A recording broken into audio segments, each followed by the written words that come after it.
Assalamu alaikum respected viewers, I'm Dr. Mohammed Ansari, Assistant Professor of Pediatrics and Family Medical Specialist। ये आज की video बहुत useful होने वाली है उन पेरेंट्स के लिए जिनके अभी बेबी पैदा हुए हैं, जो बेबी प्लान कर रहे हैं, जिनका बेबी की डिलीवरी प्लान कर रहे हैं सॉरी। और जब बेबी की डिलीवरी हो जाएगी तो उनको क्या-क्या चीज़ें एहतियात करनी है, क्या चीज़ें देखनी है फर्स्ट डे पे और डिस्चार्ज से पहले क्या चीज़ एंश्योर करनी है कि बेबी ने क्या-क्या कुछ कर लिया हो, क्या-क्या कुछ अचीव कर लिया हो और कौन-सी अलामत बच्चे में ना हो कि बच्चे को आप घर लेके जा सकें। सबसे पहले हम बात कर लेते हैं बच्चे के नीलेपन की। जैसे ही बेबी पैदा होता है तो बेबी नीला होता है। उसका ऑक्सीजन सैचुरेशन तकरीबन 65 से 85 के दरमियान होती है जब बेबी डिलीवर होता है। और जैसे ही बेबी आके हवा में सांस शुरू करता है, उसके दिल के अंदर मौजूद सुराख होते हैं चंद, वो सुराख बंद हो जाते हैं और बेबी 1 से 2 घंटों में बिल्कुल पिंक हो जाता है।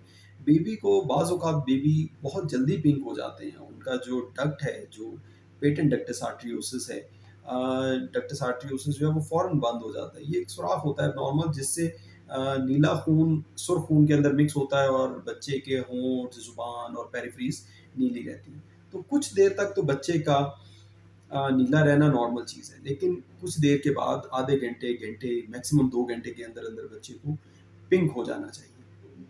अगर बेबी पिंक नहीं हो रहा तो उसको डेफ़िनेटली ऑक्सीजन लगाना पड़ेगा ताकि बेबी पिंक कलर का हो जाए।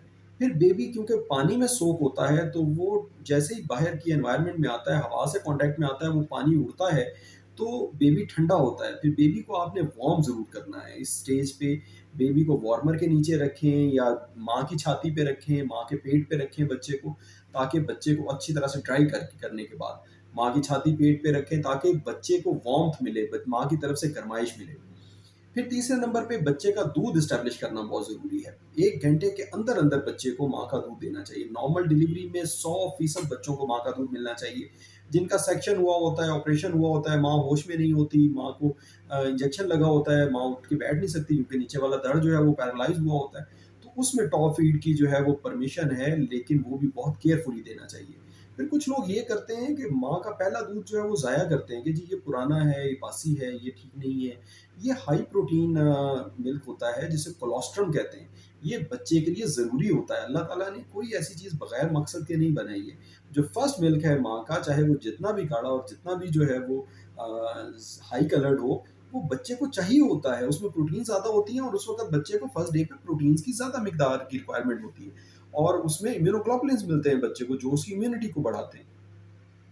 तो बच्चे को फर्स्ट कोलोस्ट्रम ज़रूर देना है आपने, और उसके बाद सब्सिक्वेंट मिल्क्स में फैट्स की मिकदार ज़्यादा होती जाती है और प्रोटीन्स की मिकदार कम होती जाती है, जैसा कि बच्चे को ज़रूरत होती है। तो अल्लाह ताला ने माँ के दूध में ट्रांज़िशन की कैपेबिलिटी रखी है। वो आहिस्ता-आहिस्ता अपने आप को ट्रांज़िशन करता जाता है, चेंज करता जाता है बच्चे की ऐज के हिसाब से। फिर लोग कुछ ये करते हैं कि जी बच्चा जब तक मेकोनियम पास कर रहा होता है, यानी काली पोटी कर रहा होता है, तो तब तक बच्चे को दूध ही नहीं पिलाते। कहते हैं क्या दें जी इसे, इसका मैदा वो साफ हो जाएगा जी, इसकी आंतें साफ हो जाएं। जब तक ये काला कर रहा है पोटी, तब तक इसको जो है वो कोका कोला तक इवन लोग पिलाते हैं। इवन कोका कोला तक पिलाते हैं। कैन यू इमेजिन, यानी माँ का दूध नहीं दे रहे हैं और उसको ऊपर से कहवे दे रहे हैं, उसको शहद दे रहे हैं, बच्चे को गुट्टी खिला रहे हैं, बच्चे को जो है वो अजीबो गरीब तरह की, कुछ लोग तो जो है वो देसी किस्म का कहवा देते हैं, कुछ पत्ती का कहवा देते हैं। अजीब सी मंतक है जिसका मुझे आज तक समझ नहीं आई। तो बच्चे को प्लीज़ दूध पिलाना है आपने। और पोटी कितनी देर में बच्चे को करनी चाहिए? बच्चे को 1 से 2 दिन के अंदर पोटी करनी चाहिए। 24 घंटे तक आप वेट कर सकते हैं पोटी का। 24 घंटे के इस बाद अगर नहीं हो बच्चे को पोटी, तो फिर जो है वो ग्लिसरीन की बत्ती होती है, वो रखनी होती है, उससे बच्चा पोटी कर लेता है। 24 घंटे नॉर्मल है, 48 घंटे तक भी कुछ बच्चे नहीं करते हैं, ये भी नॉर्मल है। लेकिन जो बच्चा 48 घंटे से बियॉन्ड नहीं करता, तो वो तो ऑलमोस्ट ऑलवेज़ उसमें प्रॉब्लम होता है। उसके साथ प्रॉब्लम होता है बच्चे के, उसको फर्दर इन्वेस्टिगेट भी करना पड़ता है, और अगर वक़्ती तौर पे वो उस चीज़ से बाहर निकल भी आए, तो इस चीज़ को प्रॉपर डॉक्यूमेंट करना होता है और पेरेंट्स को बताना होता है कि इसको फर्दर अगर खुदा ना ख़ास्ता कोई मसला होता है बच्चे का, सीने का प्रॉब्लम इसको बनते हैं, तो डॉक्टर को बताना है कि जी इसने पहली पोटी जो है वो 24 घंटे के अंदर नहीं की थी, 48 घंटे के अंदर नहीं की थी इसने पहली पोटी। पहले बच्चे मेकोनियम करते हैं, आमतौर पे जल्दी कर लेते हैं। मेकोनियम जो होता है ये सेलुलर डेब्रिस होता है। 9 महीने तक बच्चा जो है जिस पानी में तैर रहा होता है वो पानी पीता रहता है और वो पानी उसके जिस्म में जज़ब होके पेशाब के रास्ते तो साफ निकलता रहता है और उसके जो डेब्री होते हैं उसके अंदर जो वेस्ट होती है वो इकट्ठी होके वो जमी हुई हालत में आंतों में जमा होती रहती है। ये तब तक नहीं मेकोनियम उसकी उसकी आंतों से बाहर आती जब तक बच्चा जो है वो या तो मैच्योर ना हो जाए, यानी 37 हफ्तों 38 हफ्तों आमतौर पे 40 हफ्तों का जब बेबी होता है तो फिर वो लाजमन माँ के पेट के अंदर ही पोटी कर देता है और उससे नुकसान भी होता है उसके फेफड़ों को। और या फिर बेबी जैसे डिलीवर होता है तो फिर उसके स्फिंक्टर जो है वो रिलैक्स करते हैं और बेबी पोटी कर देता है।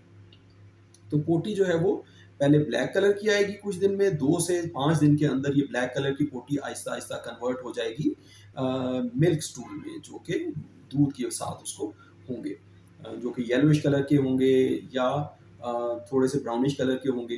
लेकिन अगर ग्रीनिश हो रहे हैं तो फिर इसका मतलब है कि दूध की मिकदार बहुत कम है। फिर तीसरे नंबर पे यूरिन पास करना। बच्चे को यूरिन पास करना चाहिए बर्थ के फ़ौरन थोड़ी देर बाद ही कर देना चाहिए, लेकिन दिन में कितनी दफ़ा करना चाहिए? कम से कम 4 से 6 दफ़ा बच्चे को अच्छा यूरिन पास करना चाहिए। अगर वो पैम्पर सोक नहीं कर रहा, तो ये एक परेशानी की बात है। इसका मतलब है कि बच्चे को माँ के पेट के अंदर भी खून और पानी पूरा नहीं मिल रहा था और अभी पैदाइश के बाद भी इसे खून और पानी या ये ले नहीं रहा या इसको मिल नहीं रहा और उसके गुर्दे जो है वो प्रॉबेबली सही काम नहीं कर रहे। उसकी फिर अलामत बिफ़ोर बर्थ ये होती है कि बच्चे के इर्द-गिर्द जो है पानी वो नहीं होता और पैदाइश के बाद ये होती है कि बच्चा यूरिन नहीं पास कर रहा होता और उसके खून की गर्दिश भी अच्छी नहीं होती। तो इस सूरत में अगर बच्चा यूरिन ना पास कर रहा हो अच्छा तो फिर भी उसको घर नहीं लेके जा सकते। फिर अगर बेबी फीड अच्छा नहीं कर रहा या बच्चा हर एक फीड के बाद उल्टी कर रहा है, बच्चे को नॉर्मली हर 2 से 3 घंटे के बाद फीड लेना चाहिए और एक्टिव क्राई यानी हंगर पेन उसको होनी चाहिए और उसके बाद उसे फीड लेना चाहिए। अगर बेबी हर 2 से 3 घंटे में फीड नहीं ले रहा तो ये भी बहुत परेशानी की बात है। बच्चा सोए जा रहा है, सोए जा रहा है, सोए जा रहा है, इसका मतलब है उसका ग्लूकोज़ लेवल डाउन हुआ हुआ है और वो ग्लूकोज़ लेवल की वजह से बेहोश है और पेरेंट्स ये समझ रहे हैं इस प्यार में उसको नहीं जगा रहे कि कोई बात नहीं बच्चा रेस्ट कर रहा है, बर्थ के प्रोसेस के दौरान बहुत पेन होता है तो बच्चे को जो है वो सोने दें, कोई मसला नहीं। नहीं, सोने से मुराद ये है उसकी कि 2 घंटे बाद जागे, दूध ले और फिर सो जाए चाहे। अगर ऐसे कर रहा है 2 घंटे 3 घंटे बाद बच्चा जाग रहा है, दूध पी रहा है और फिर सो जाता है तो चाहे दिन में 22 घंटे सो जाए, हमें कोई एतराज़ नहीं है। ये नॉर्मल है बच्चे का 22 घंटे, 21 घंटे, 22 घंटे दिन में सोना। पहले दिन, दूसरे दिन। लेकिन अगर बेबी फीड नहीं कर रहा और सोए जा रहा है तो ये एक बहुत बड़ी एबनॉर्मल बात है। ये बहुत बड़ी एबनॉर्मल बात है। इसको प्लीज़ कंसंट्रेट करें इस बात पे। आमतौर पे जिस दिन डिलीवरी होती है उस दिन माँ भी थकी होती है, वालिदैन भी थके होते हैं, जो अटेंडेंट्स होते हैं वो भी थके हुए होते हैं और बच्चा रात को जो है वो इसी तरह से नींद बेहोशी की हालत में रहता है और सब सोए रहते हैं, सबका ख्याल होता है कि ये तो बहुत अच्छी बात होगी, देखो बच्चे ने रात को तंग नहीं किया। और आम तौर पे हमें अगले दिन ये शिकायत लगाई जाती है जो बच्चा रात को एक्टिव रहता है कि डॉक्टर साहब ये रोया बहुत है रात को। भी रोना बच्चे का नॉर्मल है, रोना उसकी कम्युनिकेशन है, उसकी बातें हैं, रोने से परेशान ना हो। आप इस बात से परेशान हो कि पहली रात बच्चा सोया रहा है, ये बहुत बड़ी एक एक स्ट्रेस दी है आपने बच्चे को। अगर बच्चा सारी रात सोया रहा है इसका मतलब है उसका ग्लूकोज लेवल कम रहा है, डाउन रहा है और वो होश में नहीं आया। फिर आपने अगले दिन उसको सुबह जगा के उसके जो काउंटर रेगुलेटरी मैकेनिज्म्स हैं वो एक्टिवेट हुए, ग्लूकोज थोड़ा सा अप हुआ, आपने मसाज किया, टैक्टाइल स्टिमुलस दिया, उसका ग्लूकोज थोड़ा सा अप हुआ, होश में आया बच्चा, तो फिर आपने उसे दूध पिलाया और आपने कहा नहीं जी रात तो बड़ी अच्छी गुजारी बच्चे ने, ये रात अच्छी नहीं है। जो रात बच्चा सोया रहता है वो रात अच्छी नहीं है। नौमौलूद को रात में 3 दफ़ा उठ के कम से कम दूध पीना चाहिए, 3 से 4 दफ़ा भी हो सकता है और ऐसा नहीं होना चाहिए कि बच्चा लगातार सारी रात सोया रहे। फिर उल्टी नहीं होनी चाहिए बच्चे को। ऐसा नहीं हो सकता कि बच्चे को उल्टी लगातार लगी हो। अगर बच्चा हर एक फीड के बाद उल्टी कर रहा है तो इसका मतलब है उसका स्टमक जो है उसमें तेज़ाबियत होगी। वो मेकोनियम की वजह से हो सकती है, वो एमनियोटिक फ्लूइड की वजह से हो सकती है, वो बर्थ के प्रोसेस की वजह से हो सकती है, वो प्रोलॉन्ग्ड लेबर की वजह से हो सकती है। उसके सर के ऊपर प्रेशर आया, इस वजह से मैदे की तेज़ाबियत हो गई, गैस्ट्राइटिस हो जाता है बच्चों को। तो ये जो वॉमिटिंग है, ये या बच्चे को आपने ठंडा रखा हुआ है, बच्चे को आप ठंडा दूध पिलाए जा रहे हैं, बच्चे को आप बासी दूध पिलाए जा रहे हैं, उसकी वजह से ये हो सकती है। तो बच्चे को ये सारी की सारी चीज़ें, सारी कॉजेज़ जो हैं इनको आप रिमूव करें और फिर उसको दोबारा फीड कराएँ। उसको हो सकता है कोई मोटिलिटी एजेंट भी देना पड़े, प्रोकाइनेटिक एजेंट भी देना पड़े जिससे उसकी उल्टी रोकी जाए और फिर उसको बाद रेगुलरली उसे फीड कराएँ। अगर आपका बेबी बहुत ज़्यादा क्राई कर रहा है और फीड नहीं ले रहा है तो ये भी ठीक बात नहीं है। उसको भी आप हॉस्पिटल से मत लेके जाएँ। अगर आपका बेबी होश नहीं सँभाल रहा है, बेहोश है लगातार, तो फिर भी आप उसे घर नहीं लेके जा सकते। अगर आपके बेबी को खुदा न खास्ता ये यरकान ज़ाहिर हो गया है, पहले दिन के अंदर ही 24 घंटे के अंदर-अंदर यरकान ज़ाहिर हो गया है, तो फिर भी आप उसे घर नहीं लेके जाएँ।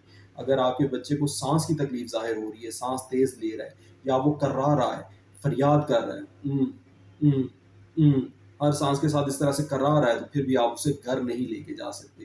ये बहुत सारी चीज़ें हैं छोटी-छोटी जो कि पेरेंट्स को जानना बहुत ज़रूरी है और मेरे इस चैनल का मकसद ये है कि मैं अवेयरनेस फैलाऊँ कम्युनिटी में, एजुकेट करूँ हमारी अपनी कम्युनिटी को, क्योंकि हमारी कम्युनिटी में इन चीज़ों की अवेयरनेस बहुत कम है। हर बंदे ने अपने फ़ॉल्स बिलीफ बनाए हुए हैं, जिसके ऊपर वो कारआमद है, जिसके ऊपर वो अमल कर रहा है। तो ये थी व्यूअर्स मेरी आज की वीडियो। उम्मीद है आप लोगों को अच्छी लगेगी और फ़ायदा होगा इससे। बहुत शुक्रिया। अस्सलाम वालेकुम।